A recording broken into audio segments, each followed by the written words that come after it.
Well, hello, welcome to Journal Mojo. My name is Kate, and today I am talking a little bit about what I do in the daily pages of my Hobonichi Cousin. For reference, I don't journal. I don't do any kind of daily journaling. The closest that I get to that are the little memories that I keep in my weekly spreads.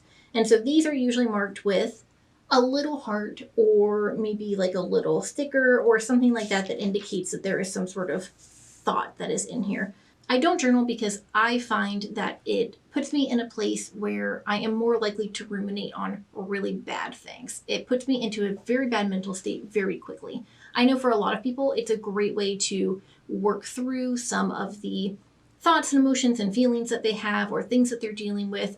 For me, it ends up being a way that I just hyper focus on the negative aspects of things that are going on in my life.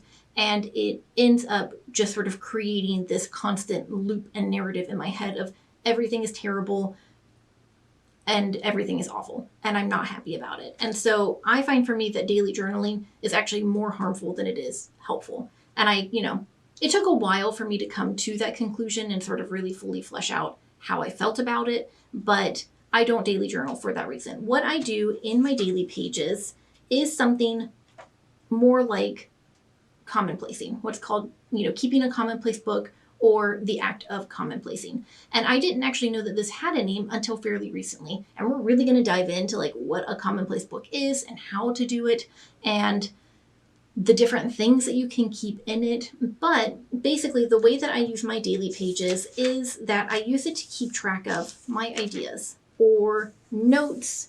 There are some thoughts. I use it to keep track of quotes. I use it to keep track of random things that I come across. But basically, commonplacing is the act of creating reference material for yourself. So, as opposed to journaling, which is chronological and it's introspective, you are thinking about the things that are going on in your life, you're examining the way that you feel about things, you are, keeping track of the things that are going on in your daily life. That's what journaling is. Commonplacing is more the act of creating your own reference material. And so this is collecting things like notes on the books that you're reading or notes on interesting podcasts that you've heard, movies, different quotes, conversations that you've had with people, recipes. It's just the array of things that you can keep track of and compile for yourself is really sort of limitless. And so that's really what the basic general premise of what commonplacing is. And so this is something that I've done for a very long time. I tend to keep a lot of notes, extensive notes on the things that I'm reading. I like to jot down interesting things as they've happened.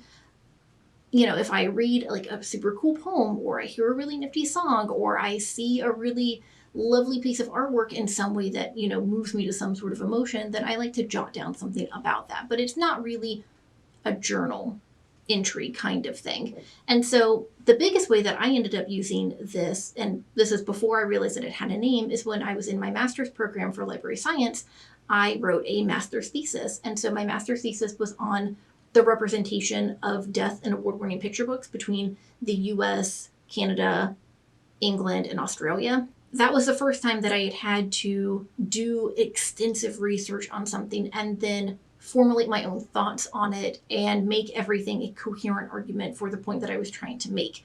And so what I ended up doing was taking note cards or post-it notes and writing down the big sentiments from each article that I was referencing, and then I taped everything up on my dining room wall. And so I ended up sort of mashing everything around so that everything sort of flowed together and all of the information worked, and it was a cohesive document and statement of how I was interpreting that information that I was finding. And so that is really at the core of what commonplacing is. So it's like a written scrapbook. And that's kind of a really neat way of thinking about it. Another really neat sentiment that I found kind of as it relates to commonplacing specifically is from Seneca the Younger in the 1st century AD. This goes way, way, way, way, way back. This is something that's been around in practice for centuries. Basically, really, as long as humans have had writing, we've had something that is akin to what this practice is. And so basically, he says that, you collect ideas and wise sayings and quotes and information the way that a bee gathers pollen. And then through the imitation of a bee, basically, you create your own honey thoughts. And I really enjoyed that sentiment because the way that bees make honey is that, they go around and they gather all their pollen and then they eat it and then they throw it up and then they eat it and then they throw it up. And they do that over and over and over and over again until it makes honey. And, so honey is basically bee vomit, which is super cool. But it's the act of consuming information and then regurgitating it and then consuming it and regurgitating it that lets you digest all of that information and put together your own cohesive thoughts and opinions on whatever that information is. And so that's kind of a neat way. There's also, like, John Locke did a commonplace book. He actually wrote a whole book on the art of commonplacing. It was called The New Method of Making Commonplace Books, and it was published in 1706. And I would like to read that, but I haven't yet. There's a lot of really neat ways. So another really good example, and this one you see a lot when you're looking up commonplacing, is Marcus Aurelius. He did his own commonplace book, and that became the book Meditations, which is sort of like a fundamental text within Stoic philosophy or Stoicism. And so you see it all over the place, like Henry David Thoreau, Ralph Waldo Emerson, Virginia Woolf, Mark Twain. A lot of people have kept something that is most akin to a commonplace book. And so, I thought that I would go ahead and show you a few things that I have kept track of sort of over the years as I have done this. And this is really what the bulk of my planners and my journals end up looking like. Even when I had a bullet journal, when I moved into a Hobonichi, when I had other kinds of journals, this is the stuff that I kept track of. It's notes on the books that I was reading, notes on the classes that I was taking, the research that I was doing for my own information, the things that I was trying. And so I've basically created like whole big things of reference for myself, for my own life. In my current one, you'll see there is some daily journaling. If I really want to get into examining the way that I feel about something specific that is happening that day, then I may every once in a while pop in and do something, but I'll have stuff like notes on a no spend month or doctor's notes appointments, rules and sayings that I've come up with myself in my own quest to simplify the way that I am living my life. A little collection of home hacks, basically. This will be my big coffee tracker as I try different coffees that are available in my area.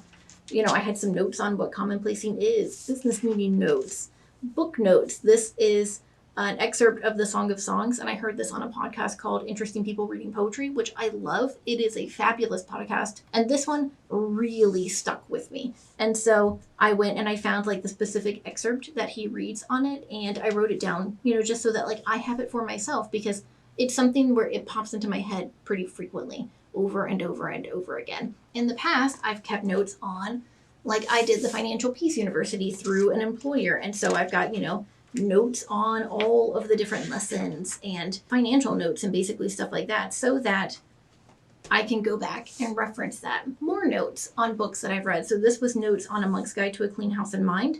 It's an excellent little book. I love it a lot. Or like this right here is, I was trying to catch an ibis. There was an injured ibis that was close to my house. And so I called a whole bunch of places and got a bunch of information on how to catch ibises and birds of prey, when they're damaged, when they're injured, who to take them to. And so I've just got some information on that, some of it's like schedules and just information that is relevant and interesting to the things that I am doing and that I may want to reference again. So when you are doing something that is like a commonplace book, the biggest problem that you have is how to organize it, how to store all of that information so that you can find it again, because that can be kind of problematic. And so I have heard that there are some people that keep sort of like maybe like a Google Doc or like a Google spreadsheet, and they will, sort of at the end of the year go in and make a note of all of the different topics, the different pages, the different years that they're in. Some people keep everything on index cards and then they file them by category. It's personal preference. It really just kind of depends on what you want and what you want to have. For me, I like having everything centrally located in one place, and that for me is my planner or my journal. My journal, like I said, I don't really journal. So that is what I like to do. I typically keep an index, and so that way I can pop in and reference it real quick just to see where things are located. And the next big project that I am about to undertake, as it relates to all of this information, and this spans back years, for all of my past bullet journals and my past planners and all of that is to basically go through, parse out all of the information in them, and create my own master index page so that I know how to find things in the future. Because like as I was trying to find these, it took me ages. I had to like flip through everything, which is not at all helpful or useful. But basically, that is what I do in my daily pages of my Hobonichi. I do something more similar to what is called a commonplace book, or keeping a commonplace book, as opposed to journaling. So it's basically just notes on everything that is going on in my life, things that I may want to refer back to, and that is basically how I do that. So I hope that this was interesting and informative. You know, learn something new. That's pretty cool. I think that's pretty much that. So I'd love to hear, how do you guys use the daily pages of your Hobonichi? Do you daily journal? And if so, do you find it helpful and useful? I love to hear that sort of things and the ways that different people keep track of their lives, basically. So I would love to hear what you are doing in the back pages of your Hobonichi or bullet journal or planner or whatever system it is that you're using. So I think that is pretty much that for me. If you like this video, give it a thumbs up. If you'd like to see more from me, then subscribe and come back and check on me. That would be wonderful. I would love that. And I will see you in the next one. Bye. I do actually have some notes on what commonplacing is, so I don't really forget about it.